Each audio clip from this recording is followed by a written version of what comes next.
Good morning, everyone. For Telesur, I'm Cody Weddle in Caracas, Venezuela. We start off in Cuba, where delegations from the ALBA group of Latin American nations are hosting a summit discussing how to fight the spread of Ebola. The meeting will address possible regional security measures to prevent the arrival of the virus on the continent and to contain it should it arrive. Venezuelan President Nicolas Maduro was one of the first to arrive and emphasized that attendees will also discuss ways to provide aid to West Africa. The ALBA group of Latin American nations called the meeting following a renewed request by the United Nations to the international community.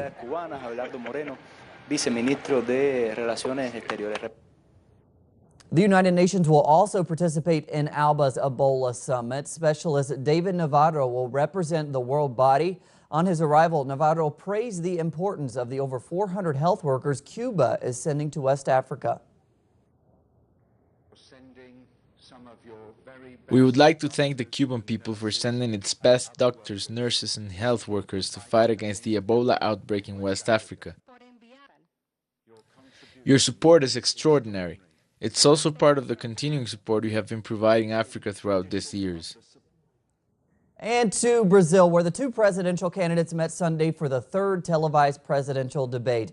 Candidates Dilma Rousseff and Aécio Neves focused on the economy. Rousseff criticized Neves for his proposals of reducing the role of public banks, which have helped lower interest rates. She also says Neves will appoint to leading roles politicians who in the past oversaw economic recession and high inflation.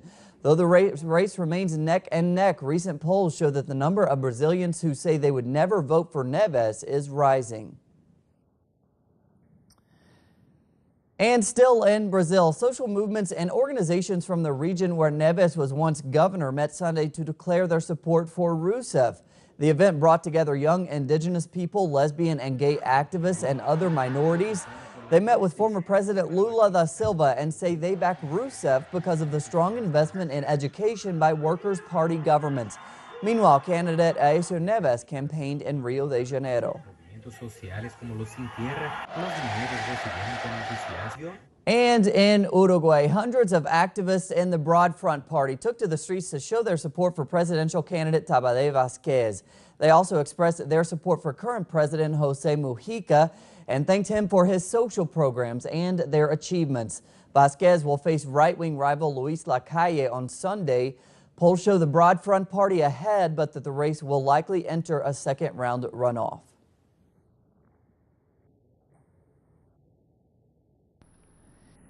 In Mexico, federal authorities have intensified efforts to find 43 missing students. 1,200 police are now involved in the search. Following huge public pressure, federal police also took control of 13 municipalities from local police.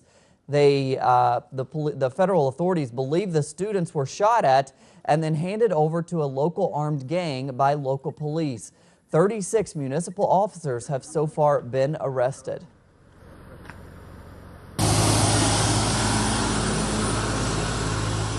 And to Syria we go, where the Kurdish border town of Kobani near the Turkish border continues to endure clashes between Islamic State militants and Kurdish resistance forces. Late on Sunday, the U.S. dropped weapons and medical supplies to the Kurds. It came as Kurds continued their resistance to Islamic State amid the fiercest fighting in days. Kurdish fighters have recovered many parts of the city. U.S. NATO ally Turkey continues to oppose arming the Kurds, fearing it would embolden separatist movements within its own borders.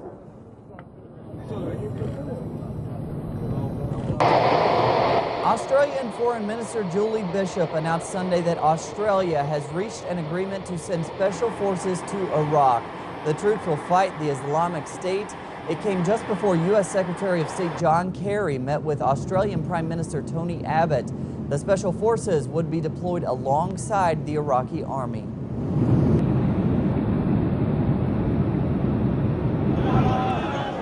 And in Hong Kong, Chief Executive C.Y. Leung says that the pro-democracy movement is being manipulated by outside forces. According to Leung, the recent violent outbreaks are very different to other protests in different districts. Earlier this month, the WikiLeaks website released cables from 2008 showing U.S. funding for groups linked to the Occupy Central protests. Talks between the local government and the protesters will be held on Tuesday. The Chinese Foreign Ministry has also warned of foreign intervention in China's internal affairs. Everyone has already seen that there are indeed some people, some forces in the world attempting to intervene in the affairs of Hong Kong, put pressure on the developments in Hong Kong. I want to reiterate that affairs in Hong Kong are purely domestic affairs of China. We resolutely oppose any foreign forces who attempt to intervene in the affairs of Hong Kong in any form.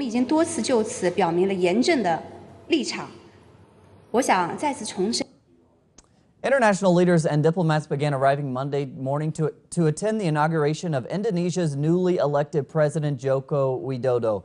As well as having the world's fourth largest population, Indonesia is the world's largest Muslim majority nation and has the largest economy in Southeast Asia. Widodo's narrow victory over former General Subianto in July marked the first time a president was elected from outside the established military and political elite. Widodo has promised stepped-up social welfare for the more than 100 million people who live on less than $2 a day. His opponents control most seats in the government legislative bodies and have promised to resist his agenda. And we end this morning with a look at the Football World Cup, but not the one you're thinking of. The Homeless World Cup kicked off Sunday in Chile. Over 40 countries came together for a competition that seeks to use soccer as a tool to raise awareness for homelessness. It also seeks to encourage young homeless people to get an education, improve relationships with their families, and introduce them to agencies which provide employment and housing. 100,000 spectators are expected to attend the 8-day tournament. The first Homeless World Cup was held in 2003 and has been played every year since. Mexico is the reigning women's champion, while Brazil is on the top in the men's division.